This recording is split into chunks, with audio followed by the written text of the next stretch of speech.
Hello, thank you. I'm thankful because I had no segue for bug sex, or a segue, for that matter, of a Swiss Army knife penis. So that worked out well for me, that there was something in between.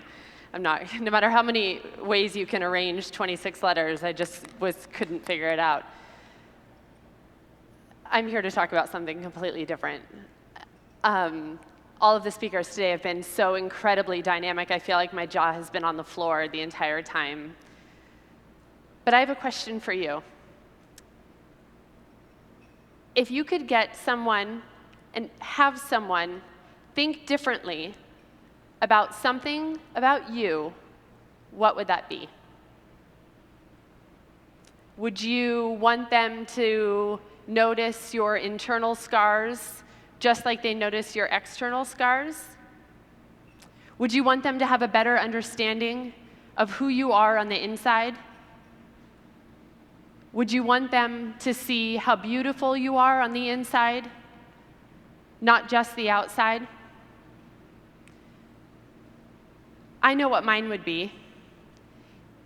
In the spirit of confession, in the spirit of releasing information today in this wonderful venue, this wonderful event with this fabulous audience, I am here to make a confession, to open myself up and tell you something. We'll do this AA style. My name is Adrianne Haslet-Davis, and I am a recovering perfectionist. Feels really good to get that out, first of all.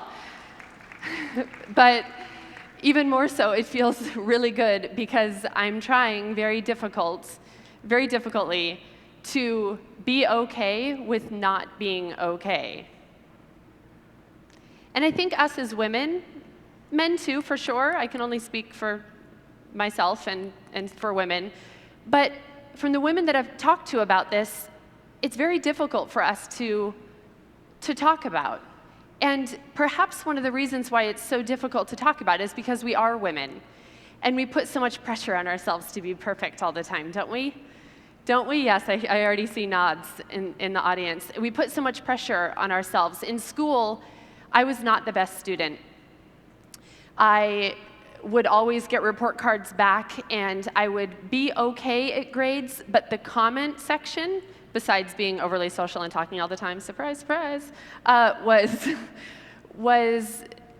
did not complete assignments on time. And it's interesting, it wasn't until my adult life that I learned that procrastination is a trait of the perfectionist. The perfectionist is afraid of completing a task because it won't be perfect. I read that one day, and it floored me to the point of canceling plans and sitting on my couch and just sitting there like a potato, like a couch potato, and boiling over all the times that I had done that in my life. And I thought, my gosh, that is so true.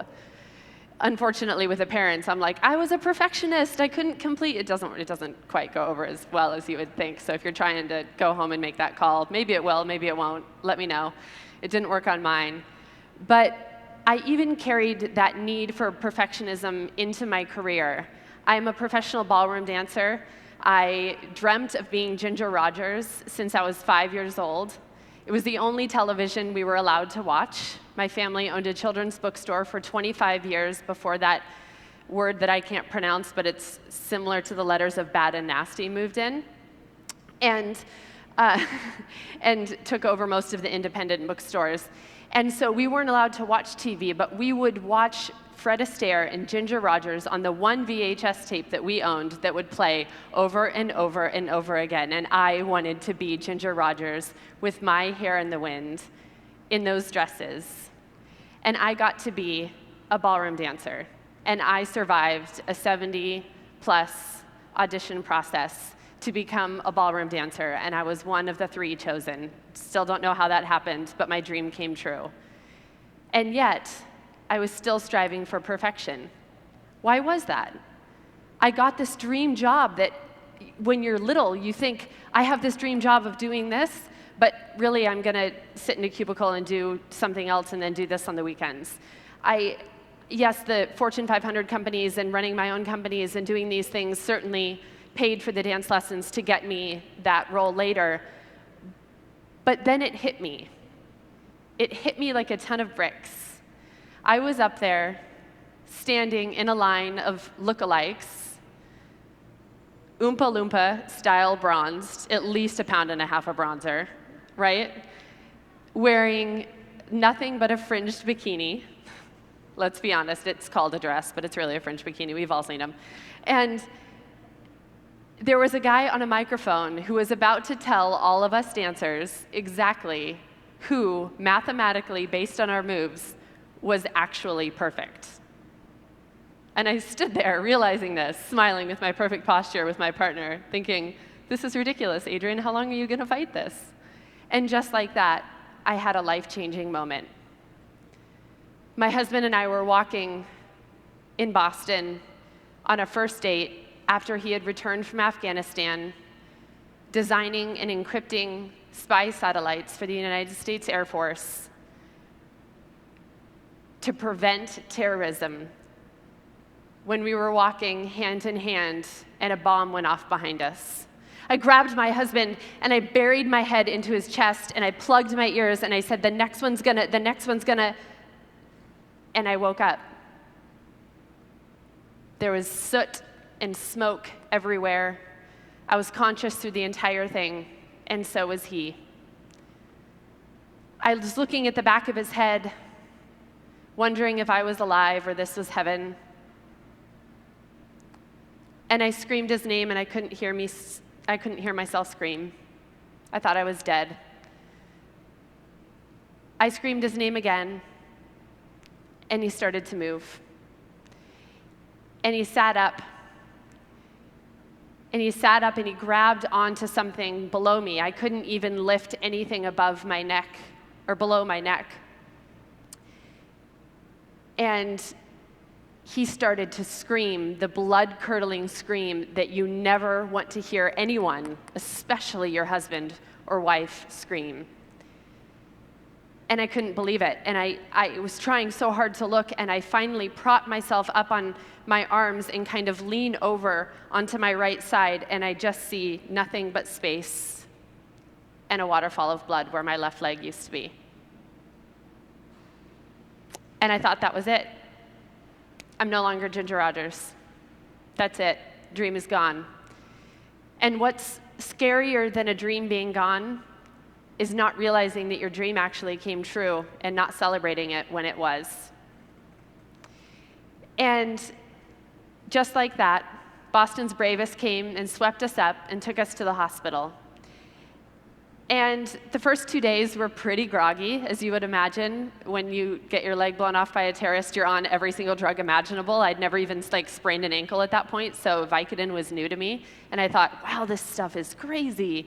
And I remember waking up after my second day, or after my second surgery, and I must have been moaning or calling for someone. It was sort of foggy, and then it suddenly became oh so very clear.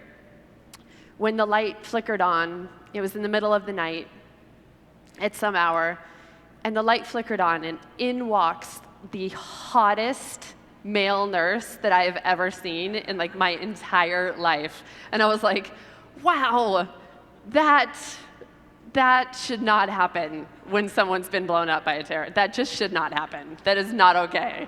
I don't know why that's okay on any level. But it's good eye candy. I can say this because I said it in front of my husband. It's fine. And he's not here right now. So it's not like he's going to see this, right? So I see this male nurse, and because I'm under so many wonderful drugs, I don't feel any pain. And so I see him, and he looks at me, and he says, oh, Adrianne, you're up. I'm glad you're up. And I said, I'm up, and I start to do the thing that we do, right? I'm like trying to fix my hair, and I feel it, and I've realized in that moment the reason I smelt burnt was because my hair had been on fire. I lost 4 inches of hair, and I had pieces of things in my hair and glass and all of this, and I'm trying to calm it down, and I can literally feel it troll doll style, up, literally I'm reaching for it up here, and I'm trying to calm my hair, and I'm licking my wrists and trying to calm it like a cat. And yeah, really, it was comical because I was so drugged up. And suddenly I think that I can think clearly. And I look at him and I said, I think I need a mirror. And he looks at me and he's like, we're going to change your sheets first. And I looked down and I thought, wow, I really can't feel anything. I actually wet myself. That's awesome in front of this hot nurse. That's so not perfect and so not me.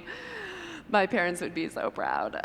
Even though, my gosh, I feel like anyone would think you have an excuse to be able to do these things, right? Like you have an excuse to be able to be this way, and yet I still wasn't able to accept myself.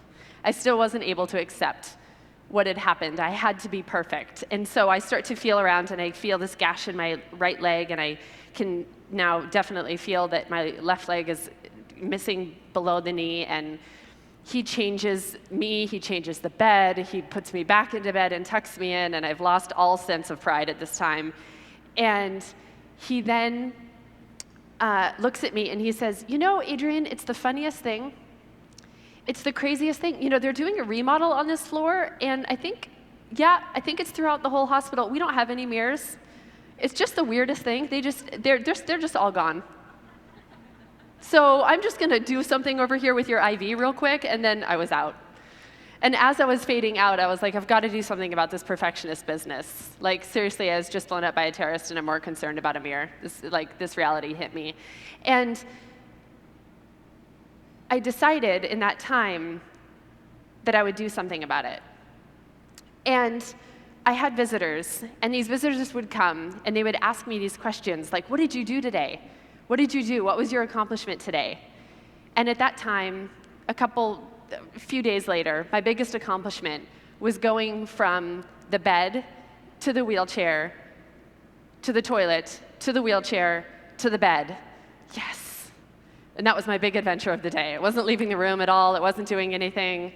And I thought, that's what I did today. What did you do? And they would say, oh, well, I got, second at, the comp and the world, and it was all right. But, I'm so proud of you. I'm so proud of you for doing that. And they would dismiss what were these huge accomplishments, just like I had before. And I thought, why am I the only one who has to celebrate this? Like, am I really that bad that I'm the only one who gets to celebrate my little accomplishments?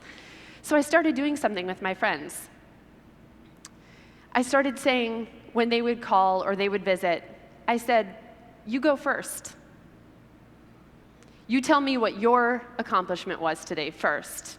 And I don't want to hear any I'm sorries. I don't want you to apologize. I don't want any of that. We're all perfectionists. I quickly realized I had surrounded myself with perfectionists. I'm trying to recover, and they are definitely perfectionists. So I decided for them to go first. And when you're a perfectionist, you have a hard time celebrating the little things because you're just trying so hard for this unattainable goal that is so unattainable that you spend your whole life trying to reach it, realizing you miss the little things. You miss celebrating the little things, like transferring to the wheelchair without falling. That's a big deal. It takes a while to do that, by the way, for anybody who's tried it, who's been injured, or is in a wheelchair. It's difficult. Those wheels move if you don't lock them. You don't remember to lock them because you've never been in one before. And it's tough. And I remember asking my father every day when the surgeon and the team would come in, and I would remember asking him, I'll never forget it. One day, I said, you need to have them wait outside until I put my face on, right? Like put on what I call my war paint, my makeup. It's my war paint, my paint to face the day, to face whatever's coming at me. And I'll never forget the morning when the surgeons knocked on the door and my dad was in the room. My mom went to go get a sandwich, and Dad said, I'll tell them to wait. And I don't know where it came from, but something inside me said, no, Dad, let them in. This is the me they're going to get today. And he was just as shocked to hear that as I was. And he looked at me and he said, all right. And the surgical team came in, and they saw me in a way they'd never seen me before. Raw, barefaced, no fixed hair. Being a ballroom dancer, I was always fixed up. I barely have pictures of myself without makeup. And I realized we don't do enough vulnerability. We women don't do enough to make ourselves vulnerable. And in that moment, I shared with that team so much more than just my physical self. I shared emotional honesty. I shared physical honesty. My challenge to you is to say, this is the me that I am today. Take it or leave it. I remember dealing with PTSD, as I still am today, and saying to my friends after making plans and them calling to say I'm on my way over, and I would say, just so you know, it's an angry day. You gotta prepare yourself. I might take it out on you. Tomorrow I'll call and apologize, but today I might take it out on you. Come over if you like, but it's really important for me to be emotionally honest with you. And guess what? You don't need PTSD in order to be emotionally honest with somebody. So I'm not the only one that gets the break in the room, talking to everybody, right? So I would say that to them, and we would start being so much more emotionally honest with each other. And a beautiful thing happened.